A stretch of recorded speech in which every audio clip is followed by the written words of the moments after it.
Hey, what's up guys, Dhruval here back with another video, and in this video I'm going to show you how to create this multi-exposure photo effect. So let's get started.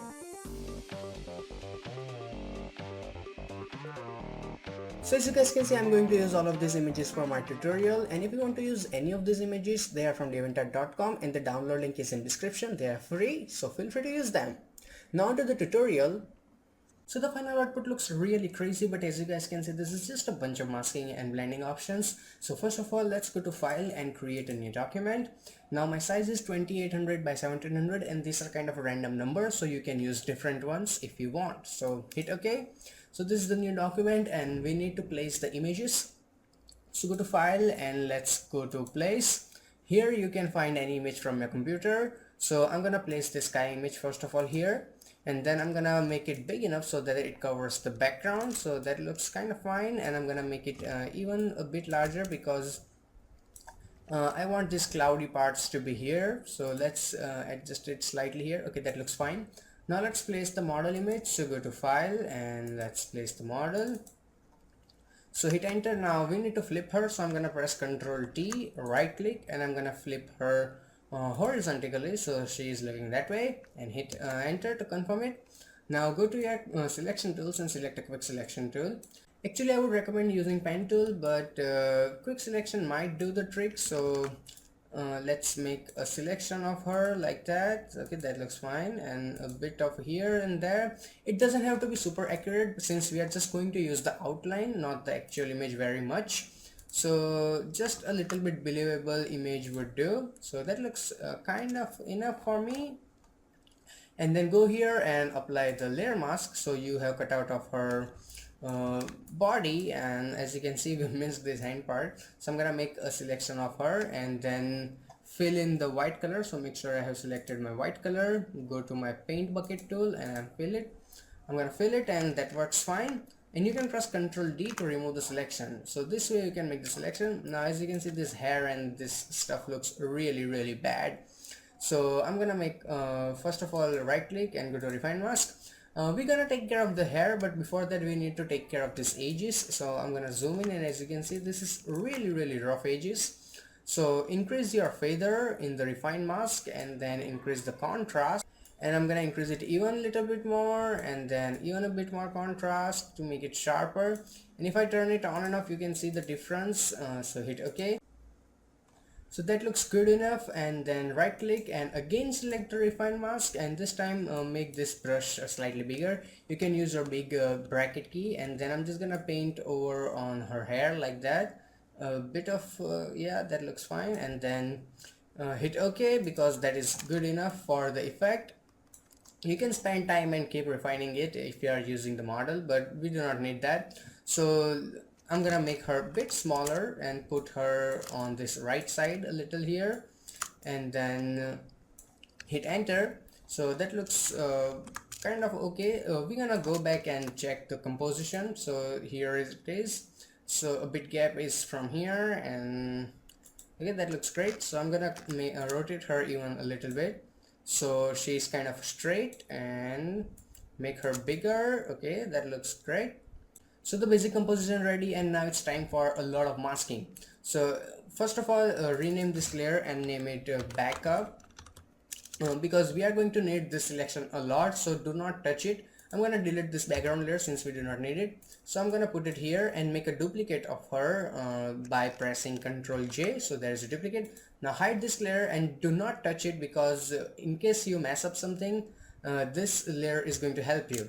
So let's work on the model. Let's name her model and name it original. Okay, so since we have already cut her, we can use the selection. So when you control click on this mask, it will load the selection of the model, and then when you select your sky layer and apply a layer mask, it will automatically apply a mask on the layer. So we have a simple cutout of the sky, and that looks really amazing.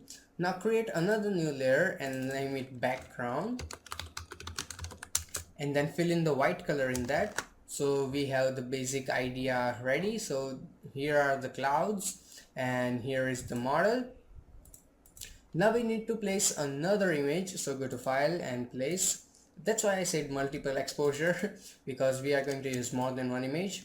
So I'm gonna make it bigger like that, and you can also decrease the opacity to see what kind of like adjustment you are going to use, or actually your composition, not the adjustments. So that looks fine to me, and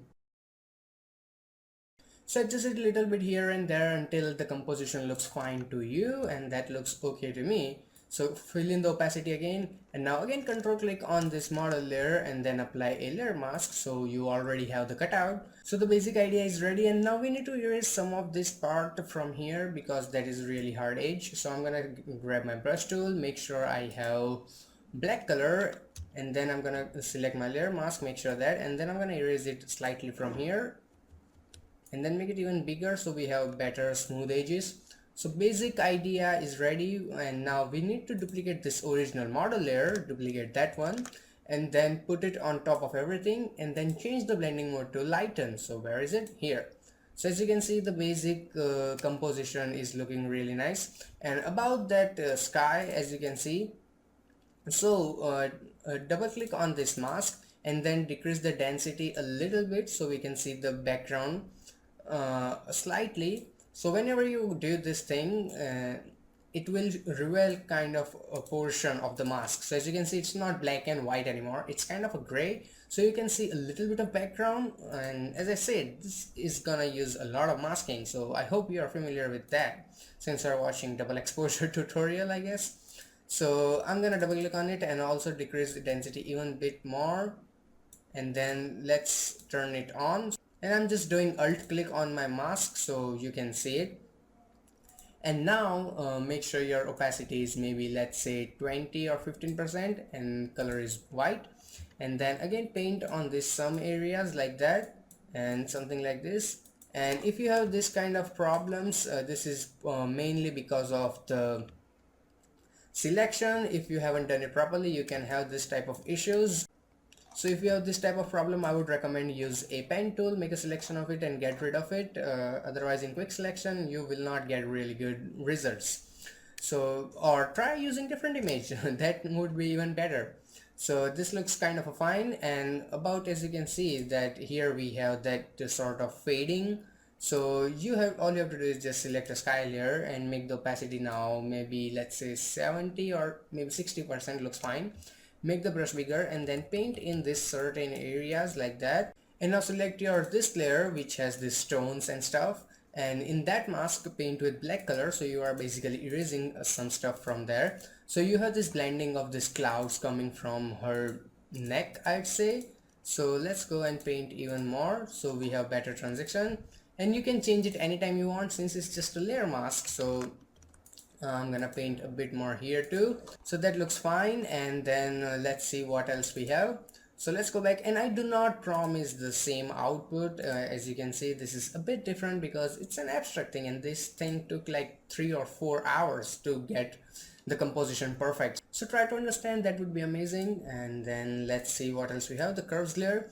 So this curves layer is particularly so that we can create a contrast between the subject and the background. So I'm going to create a new curves adjustment layers.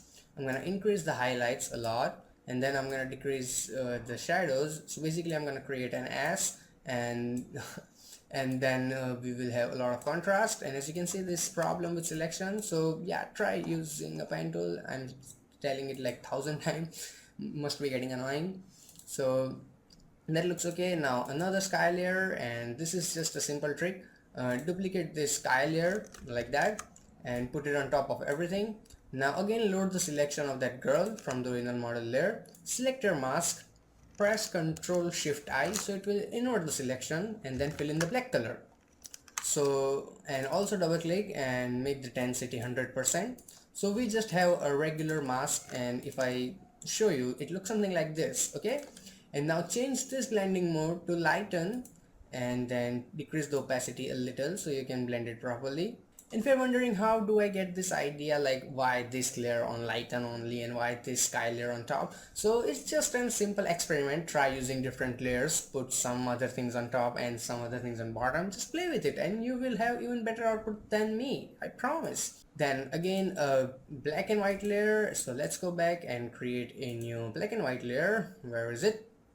And then once you have a black and white layer, decrease the opacity so we can see a little bit of colors, not a lot of.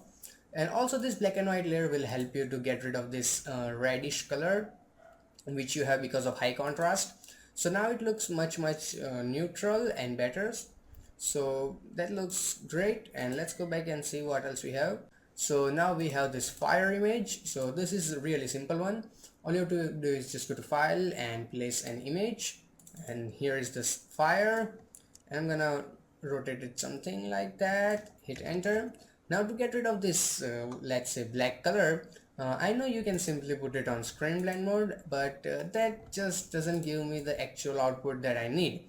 If this looks kind of fine to you, use it, but for me, nah, it didn't work.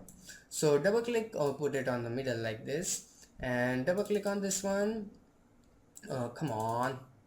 Okay, and then here you have this blend if options. So I'm gonna blend it a bit and make sure that you have it on gray, and then I'm gonna alt click and drag it a little bit from here too. So I'm gonna make it even extreme like that, and drag it even further as much as I can to get rid of that black portion. Hit OK, and you can just now erase the rest of it. That would be even easier. So apply a layer mask, grab your brush and paint with black color, and make sure the blending mode is normal. So I don't know how that got into dissolve. Maybe I messed up something. So that looks good, and take your sweet time and do it properly.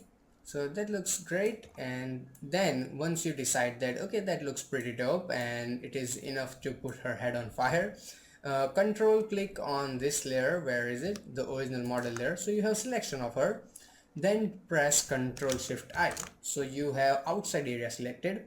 Then the same thing, grab a brush and paint with black color like that, and then erase stuff like this too, so you have proper blending, and that looks actually pretty good. I really love this type of overlays. So and that looks pretty good, and take your time and erase it properly. Now press Ctrl D to get rid of the selection. Now let's go back and see. So the fire layer is on like 32%. So put it on, let's say, in this type of case, always like first go to 0 like this and then increase it so you can see actually like how much amount you actually need. So in my case, I already know that it's 32, but you can just play around, okay? And now the final layer. So let's go back, and what we have, the curves. So in curves we have nothing in red, and in the green we have a bit of magenta, and then blue, a lot of blue. So let's go to our original document and create another adjustment layer and select curves. And in the curves, let's go to the greens and add a bit of magenta, and not a lot. And then go to the blues and increase the blues from here a lot. It depends on personal choice how much amount you need. So I hope you guys learned something. It was really messy tutorial, but if you follow this and you get stuck somewhere, ask in the comments. I will surely help you to get your effect done. And also, if you did learn something, hit that like button so I can know. You can subscribe to my channel if you want the future updates. Also check out these other cool tutorials by Tutorials Junction. Till then, goodbye, take care, and have some fun with Photoshop.